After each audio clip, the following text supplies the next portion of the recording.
يا أهلا بيكم يا أحلى متابعين. أنا عفاف. النهاردة هحكي لكم حكايتي اللي لحد النهاردة كل ما افتكرها بدعي ربنا يسامحني عليها.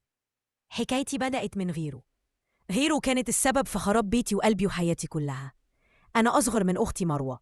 هي كانت دايما البنت المثالية، محترمة مؤدبة متدينة، كل الناس بتحبها. أما أنا فكنت مختلفة خالص. بحب اللبس الملفت، الميك اب، الخروج. كنت شايفة إن الحياة لازم تتعاش بحرية من غير قيود. وكل مرة ماما تقارن بيني وبين مروة كنت بحس إني ولا حاجة جنبها. لحد ما جه يوم واحدة صاحبة ماما قالت إن في عريس محترم وغني أنا في الوقت ده كنت شايفاه، وكان بيكلمني من وقت للتاني. ما كنتش شايفة إن ده غلط.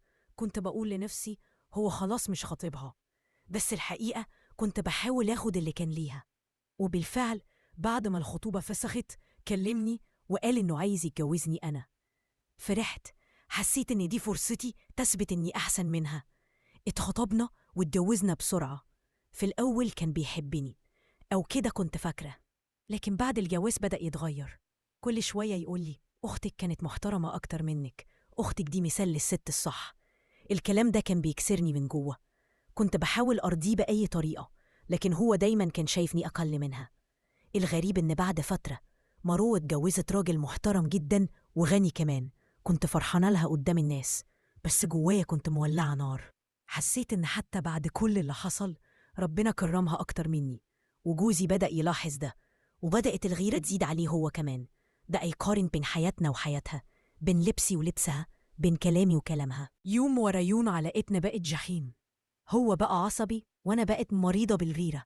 لحد ما في يوم طلب مني طلب غريب جدا. قال لي أنا عايز أختك تيجي هنا. استغربت وسألته ليه؟ قال لي كلمها وافهم منها حاجات. بس كنت حاسة إن في نية مش كويسة ورا الكلام ده. رفضت واتخانقنا جامد جدا، وفي الآخر ساب البيت ومشي. قعدت أبكي طول الليل، مش مصدقة إني وصلت للمرحلة دي. حسيت إن ربنا بيعاقبني على كل الغيرة اللي كانت في قلبي، وعلى كل لحظة كره كنت بحسها ناحية أختي اللي عمرها ما أذتني.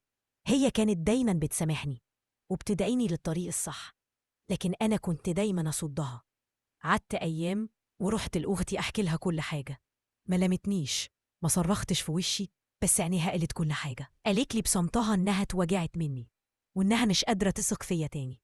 من يومها وهي بعدت، حياتي اتدمرت، وجوزي كمان سابني بعد فترة. دلوقتي أنا قاعدة عند ماما، مكسورة وتعبانة نفسيا. كل اللي نفسي فيه إن أختي تسامحني. مش عايزة منها غير نظرة واحدة تقولي إنها ظفرتي. أنا ندمانة على كل لحظة كنت فيها أنانية، وكل كلمة طلعت مني وجعتها بيها. يا رب سامحني وسامحها، وارجعها ليا زي زمان.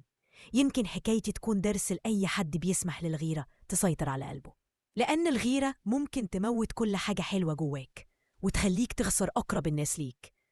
كانت حكايتي.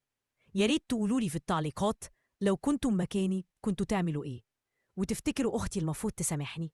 ما تنسوش تعملوا لايك وتشتركوا في القناة علشان أشارككم قصص تانية مليانة دراما وحياة حقيقية.